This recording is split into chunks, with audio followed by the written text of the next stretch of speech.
Hey there, everybody. We're ready for chapter 5 in our Bible study in the book of James.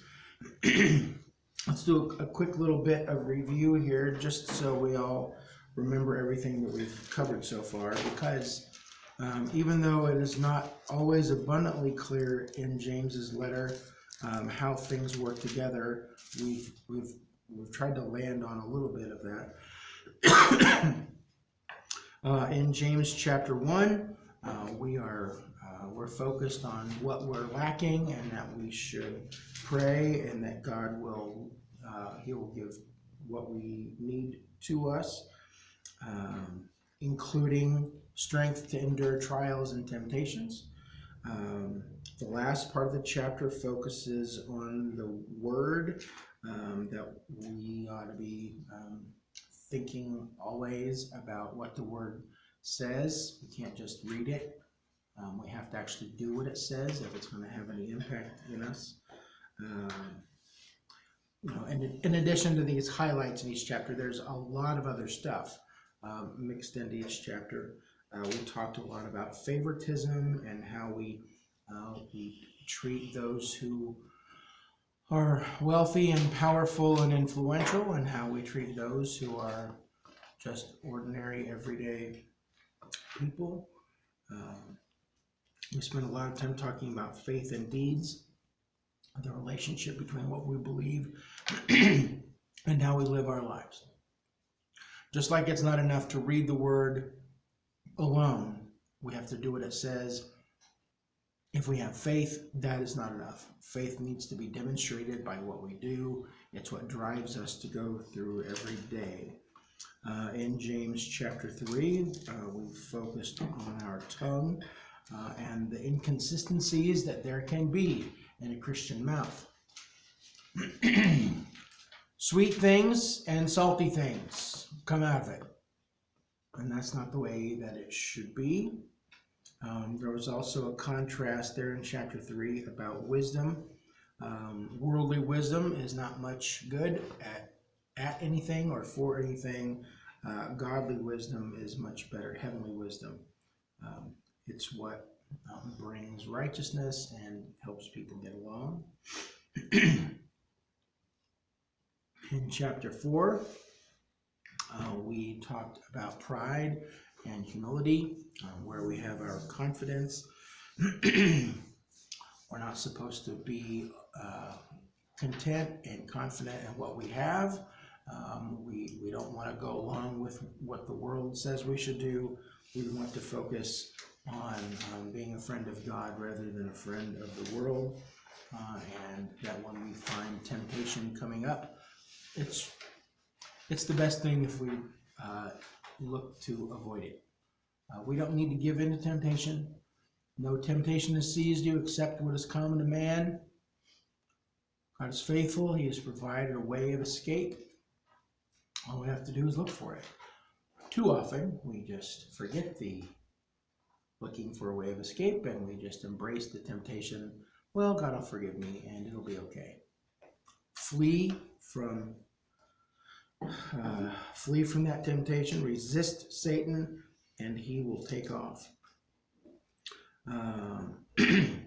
And then the last time we were together, we talked about future and planning, who's actually in control. Judging. We talked about judging, slandering one another. Okay. So that brings us up here to chapter 5. My main goal today is to just get through the first 6 verses. I think that will probably be plenty for us to talk about. And then in a week, we'll talk about verses 7 through 12. And then my plan would be the following week to talk about praying in sickness,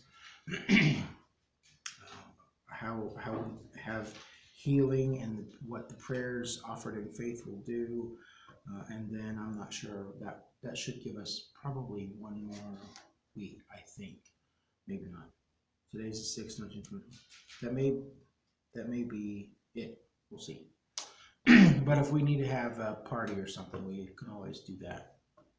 Just cover the Bible in one day. All right, well, let's look at James chapter 5. We'll read all 6 verses together. Now listen, you rich people, weep and wail because of the misery that is coming on you. Your wealth has rotted, and moths have eaten your clothes. Your gold and silver are corroded. Their corrosion will testify against you and eat your flesh like fire. You have hoarded wealth in the last days. Look, the wages you failed to pay the workers who mowed your fields are crying out against you. The cries of the harvesters have reached the ears of the Lord Almighty. You have lived on earth in luxury and self-indulgence. You have fattened yourselves in the day of slaughter. You have condemned and murdered the innocent one who was not opposing you. These are Christians, right? That is a great question. That's actually the first question in my notes. Who is James addressing? We have said all along that this letter is addressed to believers. These are Christians scattered around the world, picking up this letter wherever it shows up. We have applied that every bit of truth so far to people who have committed to following Christ, who have made public declarations of their faith in him and their desire to live a godly lifestyle.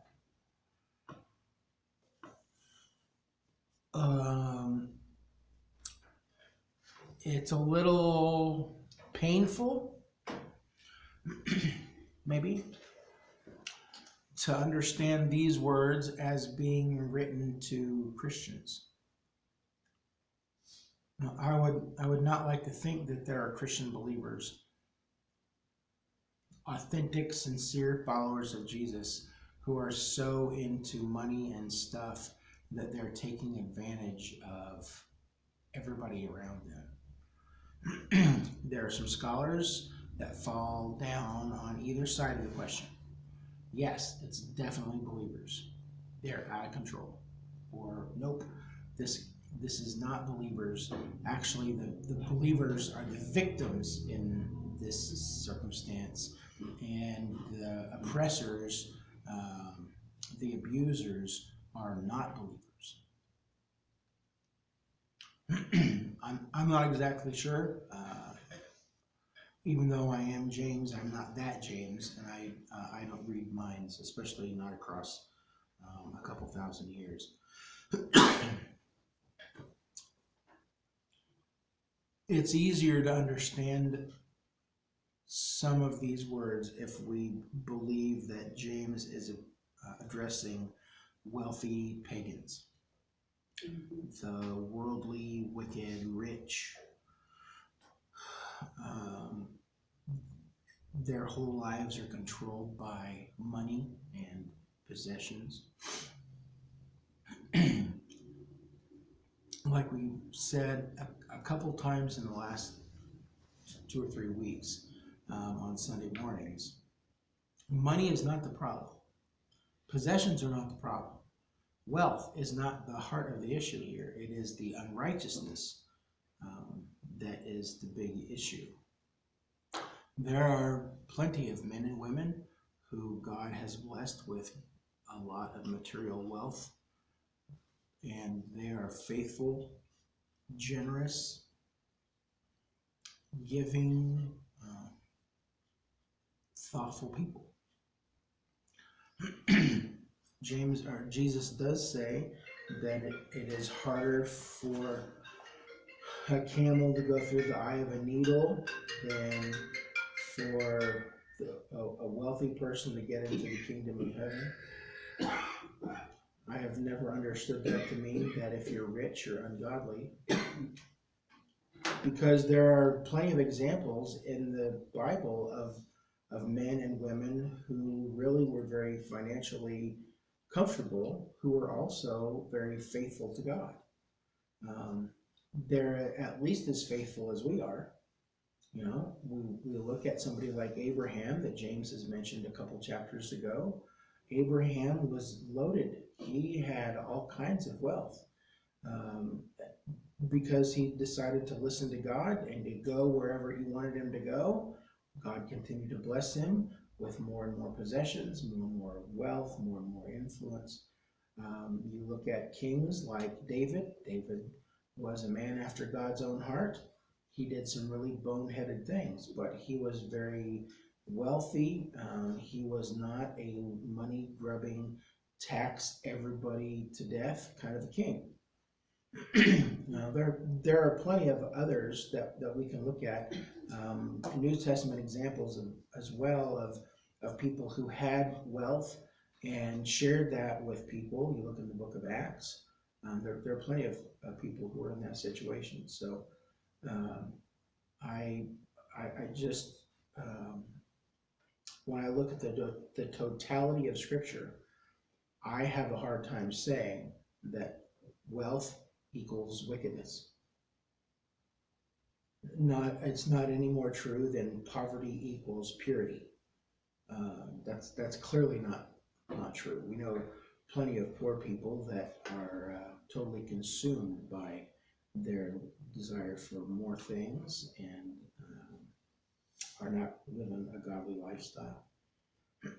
So my leaning for the passage, initially when I wrote some of this stuff in the past, my inclination was that these are Christians who have kind of lost sight of what's important. They have forgotten that their savior, their rescuer, was a man who didn't own a home, and all he owned were the clothes on his back and the shoes on his feet. That's pretty much it. Since then, I've probably leaned a little more towards the Christians. Faithful Christians are now the recipients of bad behavior by worldly people. You know, if we try to see Jesus as a part of this paragraph, that he is the righteous one that they ran over the top of, then it's a lot easier for us to say, well, the real oppressors were the Jewish leadership, who were all very wealthy and influential, or the Roman government, which had all the money and all the power. They're the ones who took advantage of the poor. They're the ones who ran over the top of the people. So I'm not insisting that you go one way or the other. I think that probably most of the lessons are applicable either way. But I did want to talk about that. Whoever these unrighteous wealthy people are, they are absolutely controlled by their stuff. They've all forgotten where they got what they had. That's right. Remember, going back to chapter 1, every good and perfect gift comes down from the Father of the heavenly lights, who does not change like shifting shadows. He is a Father who knows how to give good gifts to his children. So some of the commentaries say that in James 5, he's sort of circling back to some of the things that he started with. He's talked about where blessings come from. We've talked about favoritism. This is kind of like the backside of the favoritism coin. People who are wealthy and unrighteous are directed by James to weep out loud. The word can mean howling. It's kind of a fun Greek word to say. I think it's like ololuzon. You know, in the Batman cartoons, all the bam, pow, spiff kind of things. That word kind of has this same same kind of, it's onomatopoetic, okay? They're supposed to cry out like that with grief and pain. What is their loss and pain about? What does James say is causing it? Their wealth is ruined. Taken from them. Everything that they have worked for so hard, probably, maybe, everything that they've accumulated, everything that they've acquired, everything that they have put up on the high shelf and put into the storage box and put in the safe, all of those things that have been invested and cataloged and inventoried, all those things are going away. They're just going to dissolve. I have some clothes that I saved from my high school years. A couple of those things I can still wear if I want to, which is surprising. But I'm not allowed out of the house in those clothes. By Cora, specifically, not by Stacy. And I have noticed that in some of those things, they really look all right. And I get them on and get everything smoothed out, and then I move just right, and poof, there goes a seam. Or the iron-on, the decal from whatever the design was on the shirt, it's kind of rubbed away. So now I just got this really way probably too tight shirt without the right image on it that has begun to disintegrate. That's it. Before I moved to Utah, the last couple of years that I lived in Indiana, I was working with a friend who was a veterinarian and who had like 300 cows that got fed every day by me. I would go to his house and I'd load up the wagon, and I would hook up to the tractor, and I'd feed the cows and make sure the water was working, all that kind of stuff. Well, I bought some clothes specifically to do that job. That was in 2000.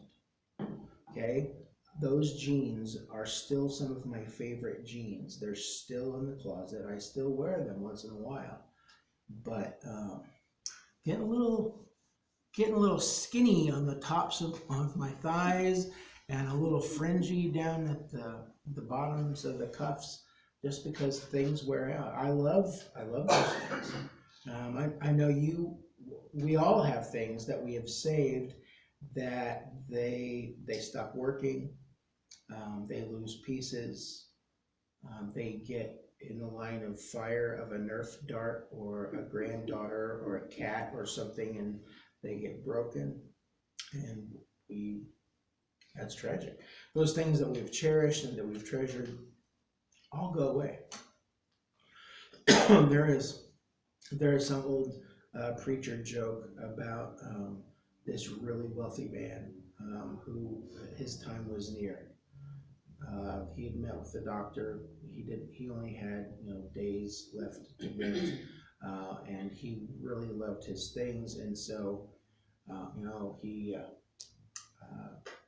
he did a lot of praying, and the question to God was, can I bring it with me? Can I bring it with me? So Peter is involved, because Peter's always involved in heaven, and Peter and God talking. So the conclusion is that this man can bring one suitcase. Whatever he can fit in one suitcase, that's what he can bring to heaven. So he sells everything off. He converts it to gold bars. And so when he dies, they have that suitcase there with him in the gold bars. I don't know how it gets translated to heaven, because that's not my problem. It's just a joke. So he gets to heaven with the suitcase full of the accumulation of all of his worldly wealth. And Peter at the gate says, well, I'm going to need to see what you've brought in before I can let you bring it in here to make sure it's appropriate. And so he unzips the suitcase and shows him it's all these beautiful gold bars. And Peter says, what'd you bring pavement for?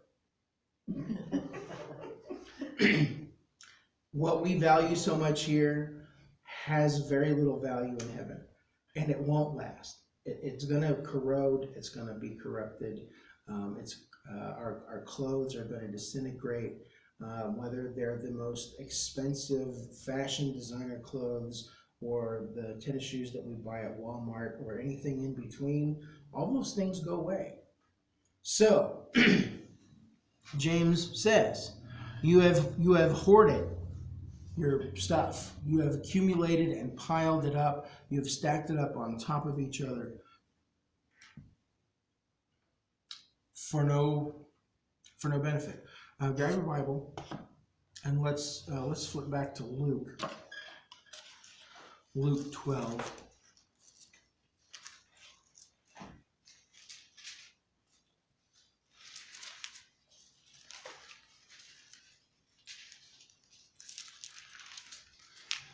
Luke 12.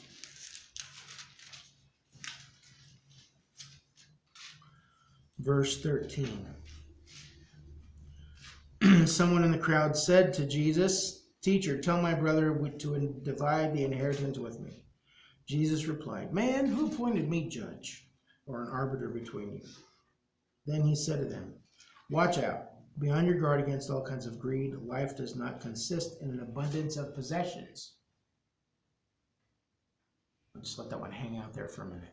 Life does not consist in an abundance of possessions. And then he told them this parable. The ground of a certain man yielded an abundant harvest. He thought to himself, "What shall I do? I have no place to store my crops." Then he said, "This is what I'll do. I'll tear down my barns and build bigger ones.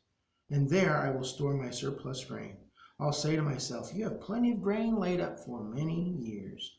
Take life easy, eat, drink, and be merry." But God said to him, "You fool, you moron. This very night your life will be demanded from you. Then who will get what you have prepared for yourself? This is how it will be with whoever stores up things for themselves, but is not rich toward God." The farmer has been so concerned about all of this harvest. He wants to accumulate more and more. I don't know what he thinks is going to happen to this year's harvest. It's not going to last in storage for years and years to come. At least it wouldn't at home. It wouldn't here. There'd be rats and mice and other kind of creatures coming along getting in it. There'd be mold and fungus and other stuff getting into the grain. You really can't keep it forever. But all he wants to do is accumulate.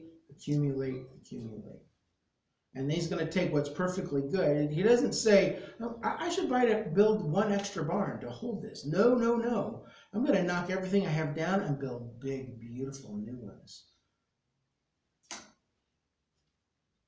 He's been so concerned about grabbing onto this wealth that life and his relationship with God have fallen through his fingers. Greed is a serious sin. James tells us that hoarding wealthy is futile because what we've accumulated will not pass into eternity. There's not going to be an agreement that you can bring one suitcase or one shopping bag or one billfold. You're not going to take anything from here to there. That is why hearses don't have trailer hitches. You just can't take it with you. But the thing that James says here is that it's not just that this stuff is going to go away, but everything that we acquire is going to become the instrument of our own destruction. Corrosion, rust.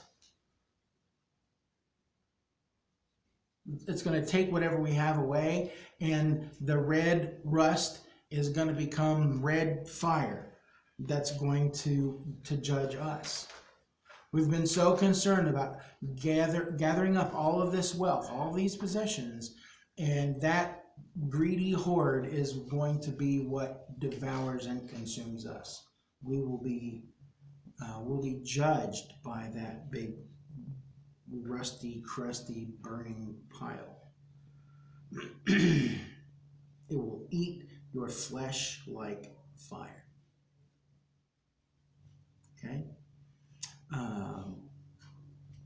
So, one of the clear lessons so far is we should not depend on wealth. We must avoid depending on wealth. If we think that this is about Christian men and women who have a lot of stuff, it's okay to have stuff, but we can't make it God. That's greed. That's gluttony. Taking on more, hoarding more, consuming more than we need or can handle. Okay? We've probably had the conversation on more than one occasion. How should believers use money? How can you use your financial resources for God's glory to benefit others? There are all kinds of ways. It's not wrong to have things. It is wrong to use those things for selfish purposes. Okay? The last half of the paragraph, the tone is a little bit different. It's not just about accumulating and depending on wealth. The last half is about how we deal with people. You failed to pay the workmen. They're crying out against you. You have fattened yourselves. You've condemned and murdered innocent people who were not opposing you. There are really like 3 or 4 main allegations against the wealthy here. They have mistreated the workers. They haven't paid their staff. Assuming that these are wealthy landowners who have hired laborers to come in and work for the day, those workers have been defrauded and deprived. You may remember from some of Jesus's parables that it's a work now, paid now deal. Okay, he goes, whoever the farmer or the vineyard owner or the landlord goes to the market to find people to work, and he takes them to his house and they work for the day, and he settles up at the end of the day. You worked 8 hours, here's your $8, or whatever. You work during the day, you get paid before you go home. Okay? It's not the 1 week or the 2 week deal that most of us are familiar with. Actually, in most of the rest of the world, it's this way that people get paid. They get paid at the end of the day for the work that they've done because they need that money to buy food for their family for the next day. Okay, so the judgment here is that you've had laborers come and work. They've mowed your fields. They have done everything that they've been asked to do, and you don't give them what they're owed. Well, you know what? I left my checkbook back in the office. I'll have to get you all tomorrow. All I've got's 100.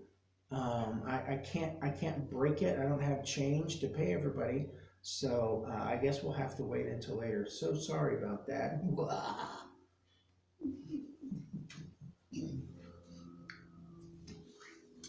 Hebrew law said that you were supposed to be paid every day.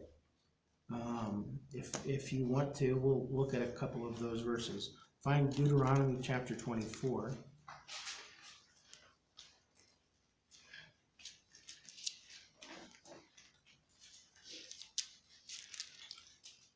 Deuteronomy 24:15.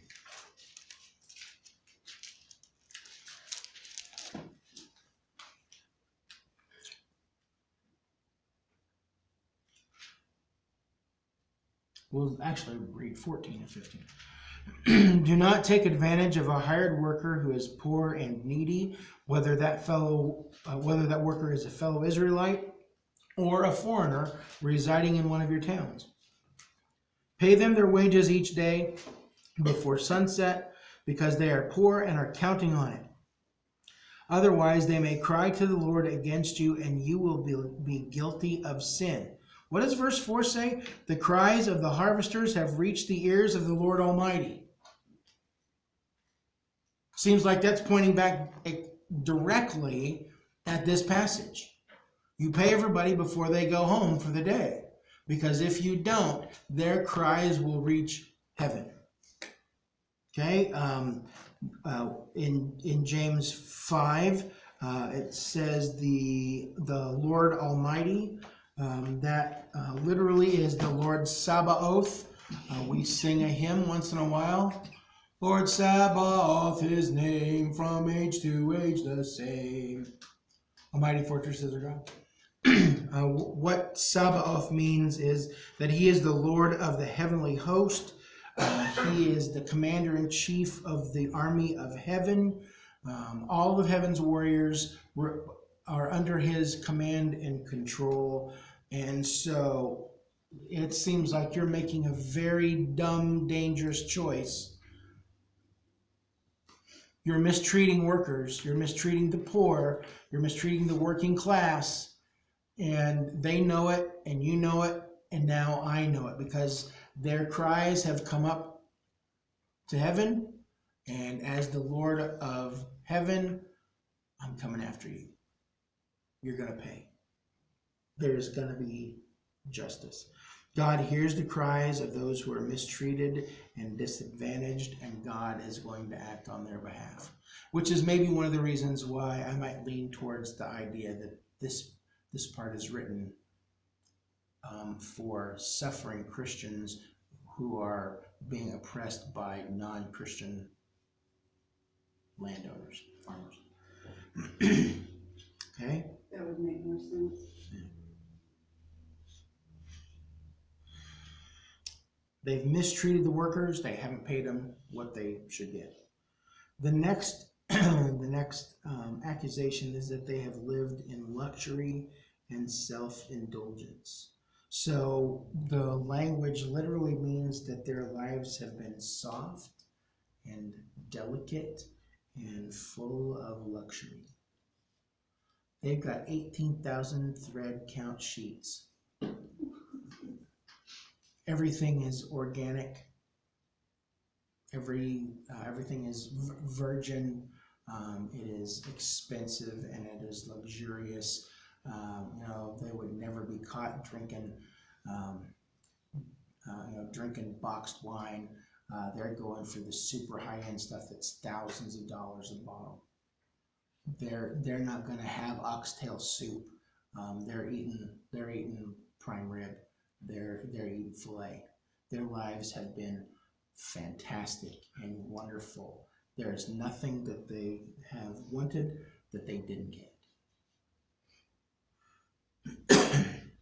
Their whole existence is characterized by pleasure and self-satisfaction. The second phrase, self-indulgence, one of the dictionaries says that it is a voluptuous life. I only heard voluptuous used to describe movie stars, curvy and soft and all that. But that word voluptuous means to live in sensual pleasure and wantonness. Anything that they wanted, that's what they get. They want breakfast in bed.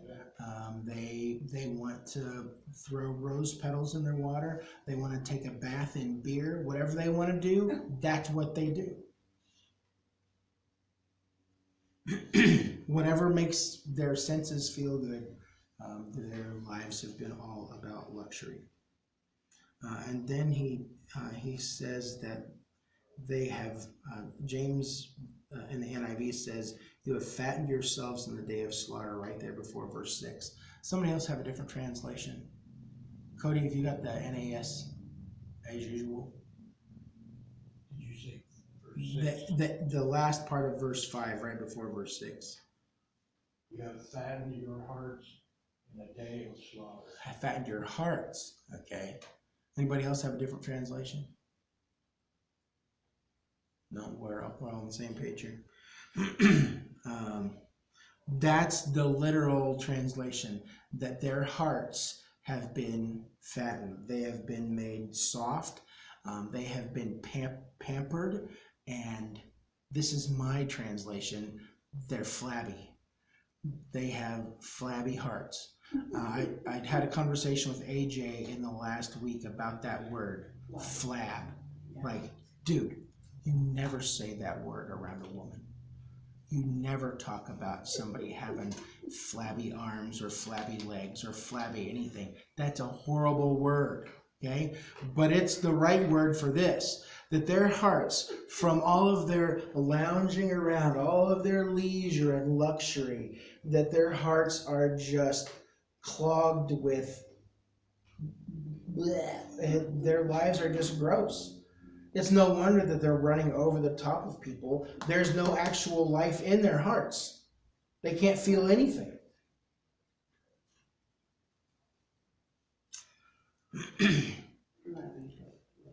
The place where they make decisions about people, which is one of the places, one of the descriptions of the heart. It's not just about feeling and emotion. It is also the seat of the will, the seat of decisions. They have hardened their hearts. Their hearts are full of everything else but respect for God and love for his people, and they will not listen to God. Okay? You live in luxury and self-indulgence. You shouldn't be that way. You should be just in the way you treat people. Your ears and your heart need to be wide open, soft, and flexible before God so you can do the right thing. And then the last condemnation is that they have condemned and murdered the righteous one. These wealthy people have ridden over the top of the poor over and over again. They take advantage of those people. They have consumed them, gobbled them up. These wealthy oppressors clearly do not know the law of love, which says, do unto others as you would have them do to you, or love your neighbor as yourself. They've missed what that is all about. These workers, these poor people, the working class around them, they are no threat, but they have been used up and destroyed by the wealthy. Now, it's the day of slaughter. There is judgment coming. What we read here is that rich oppressors, wealthy abusers of the people, will ultimately receive their due punishment. They may get away with it now, but they're not going to get away with it forever. There is a price to be paid. They would do well to hear James's warning and to respond. They need to treat people with respect, with thoughtfulness, and with fairness. Stop taking advantage of the poor. Okay? Now, if these people are believers, they've been hoarding all of this wealth, accumulating it all for themselves. They have more put away than they will ever use. It's going to rot. It's going to pass into hands that will not be careful and thoughtful with it. I mean, how many times do you see a story where the founder of a company works hard, works really, really hard, and puts together a nice little business? The next generation has worked with dad to build it up. They take it even to a new height of stability and sustainability. They have a great business, and then that goes into the hands of the grandkids. And what seems to happen very often, it all just goes away. Big stores, successful businesses fold because people are not thoughtful and careful. It just slips through their fingers. Okay?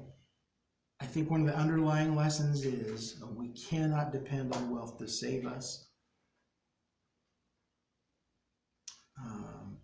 Judgment is coming. So if you are a believer in Christ and you are treating others like they are steps to your own personal wealth, if you are consuming them, you better repent of that. You need to change. If these rich people are not Christians, they need to know Christ is coming, and there will be severe punishment for those who have taken advantage of God's people. This is a heavy lesson. If you are somebody who has material wealth, and in the eyes of the New Testament people, everybody in here would be loaded. Okay? If you are somebody who has wealth, you had better be extra careful that you're not depending on your wealth to save you. It is God that will save you. We're supposed to use the blessings that we're given to benefit other people. Okay, that sounds pretty preachy this morning. Sorry, but not really. What do you think? Looks a lot like today. There's nothing new under the sun. Well, my mind kind of split off in another thing where you have, if you have condemned, and that's by my using my words, my thoughts, piercing one another, piercing somebody else, it's like I'm murdering Jesus again. Yeah, And he's not opposing me. I know it's Some- not some of the the story, trends- but that's where my brain well, went. not necessarily, because in verse 6, in the NIV, it says, you have condemned and murdered the innocent one. There are a lot of scholars that believe that the direct connection there that's Jesus. He's talking about those who had wealth and power and influence, and because they were afraid to lose all that, they killed somebody who was innocent. They murdered him. So not totally. No, you're not off deep in the weeds someplace. You're right there with the. I'm okay. You're fine. All right. We know the book of Hebrews says that you can't do that a second time. Yes, that is true. You absolutely do not want to be guilty of doing it a second time. Jesus said, if you do this to the least of these, you're doing it to him. For good or for evil. Yeah. However you treat those who are the least of these, whatever that means. The hungry, the cold, the sick, the imprisoned. If you treat them this way, you're doing that to Jesus. If you treat them that way, you're doing that to Jesus.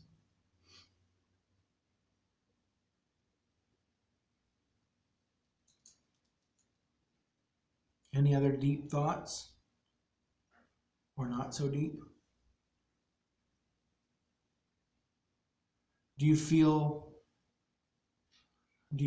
compelled to make some kind of change in how you handle your wealth and possessions based on this?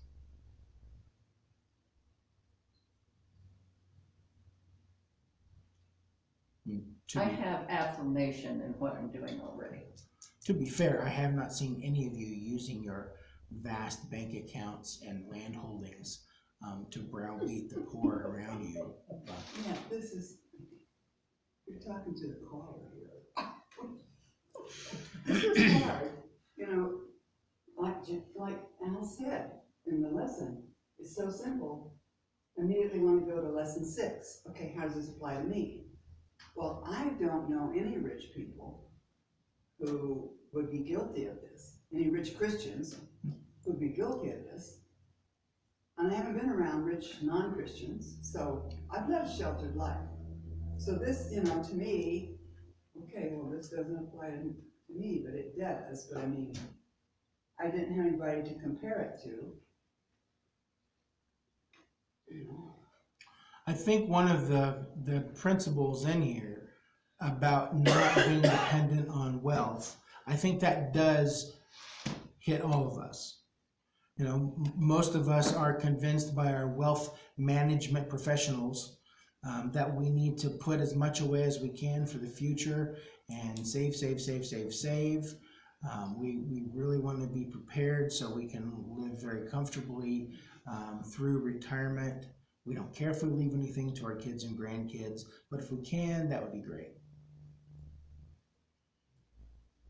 Some people are so hung up on that aspect of life, making sure that there's enough money put away that they forget to live.